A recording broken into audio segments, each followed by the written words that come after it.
Halo, nama aku Muhammad Fikri Faturrahman, biasa dipanggil Fikri.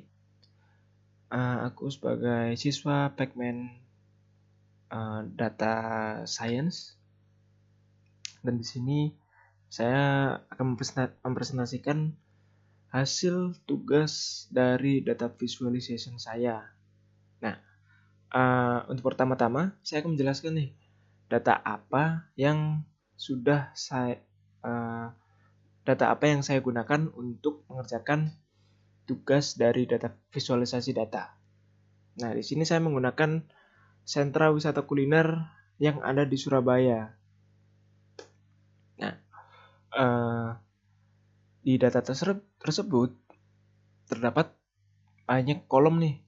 Yang pertama ada nama sentra untuk penulisan namanya, lalu alamat sentra untuk alamat, lalu kecamatan, kelurahan. Nah, data-data tersebut saya dapatkan dari link di bawah dari opendata.surabaya.go.id. Silakan nanti diakses jika ingin tahu datanya seperti apa. Oke, untuk pertama-tama setelah saya melihat data-data tersebut, saya memiliki 4 pertanyaan yang kemungkinan bisa saya jawab dari data-data yang sudah saya dapat. Yang pertama yaitu 10 sentra wisata kuliner yang memiliki pendapatan terbanyak itu di kelurahan mana sih? Lalu yang kedua, apakah semakin banyak biaya operasional yang dikeluarkan bisa meningkatkan omset? Nah, yang ketiga, berapa sentra wisata kuliner yang sudah mendapat bimbingan dan SWK yang belum mendapatkan bimbingan? Jadi saya ingin tahu perbandingannya berapa.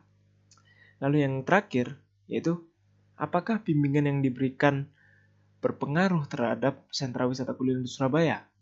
Nah, pasti teman-teman pada penasaran lah ya untuk hasil analisa saya setelah saya melakukan visualisasi data. Yang pertama saya akan menjawab pertanyaan pertama, yaitu 10 SBK yang memiliki pendapatan terbanyak berada di mana? Nah, di sini saya mendapatkan data di mana ternyata Kelurahan Baratajaya yang ada di Surabaya itu memiliki jumlah omset yang terbanyak dibandingkan kelurahan lain. Jadi di sini saya melakukan visualisasi data perbandingan antara kelurahan dengan total omset yang didapat. Nah, di sini saya hanya memfilter 10 terbanyak. Yang pertama ada Baratajaya dengan omset 3 miliar. Setelah saya mendapatkan analisa seperti berikut, di sini saya harap buat teman-teman yang ingin membuka usaha kuliner bisa nih dihitung-hitung lagi apakah di Baratajaya ini merupakan tempat yang terbaik untuk membuka kuliner itu dari data tersebut. Nah, lalu dilanjutkan ke pertanyaan kedua. Apakah semakin banyak biaya operasional yang dikeluarkan bisa meningkatkan omset? Nah, jadi kebanyakan pengusaha itu banyak yang bertanya-tanya kan, aku mau buka usaha tapi takut kemahalan, belum ada modal gini-gini. Nah, di sini di data tersebut kebetulan saya bisa menganalisa ini nih perbandingan omset dengan operasional.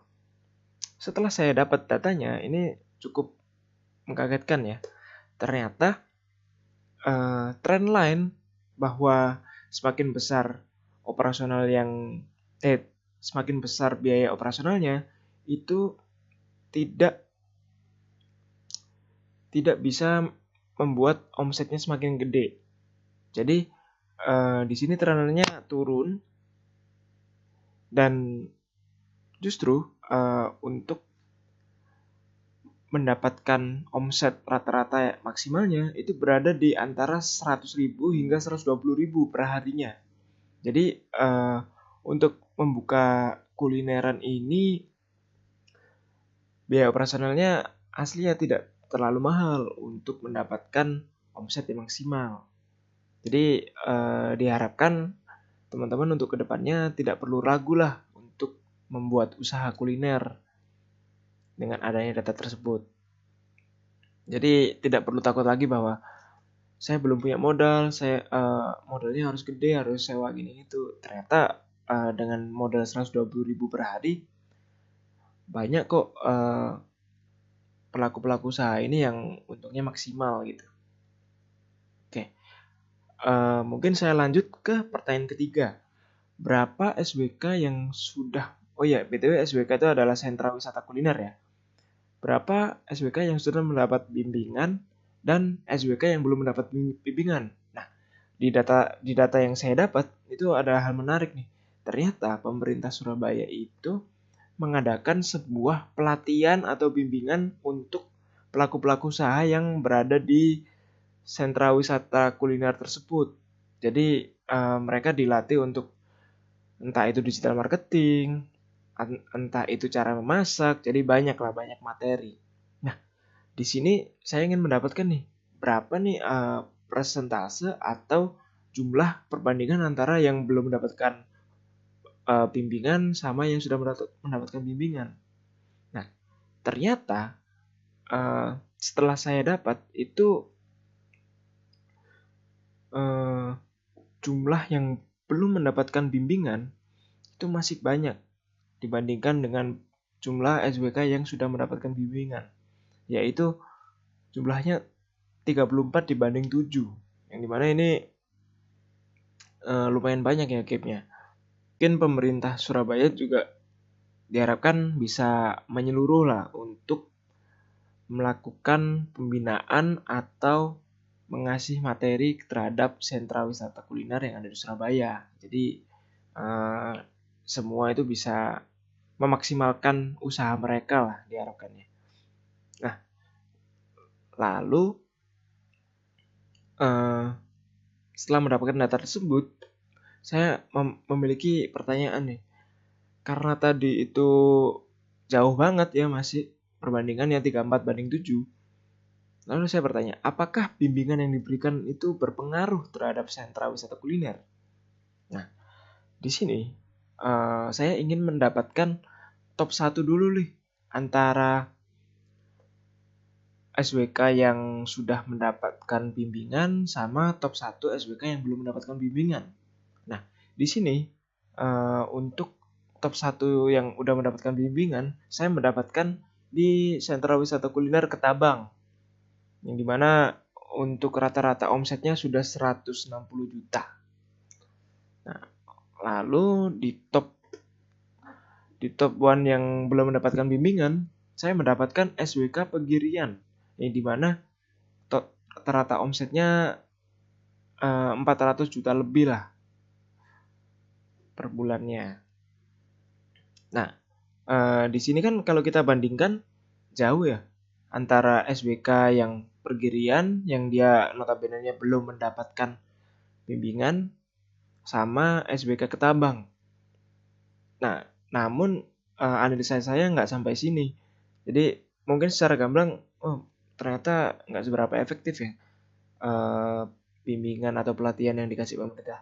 Tapi ternyata setelah saya cari lagi, ada namanya variabel persentase omset, yang dimana melihatkan bahwa di suatu sentra wisata kuliner itu kan terdapat beberapa orang yang memiliki usaha tuh. Ada usaha, misalnya ada usaha seafood, usaha lalapan, ada usaha sate gitu kan.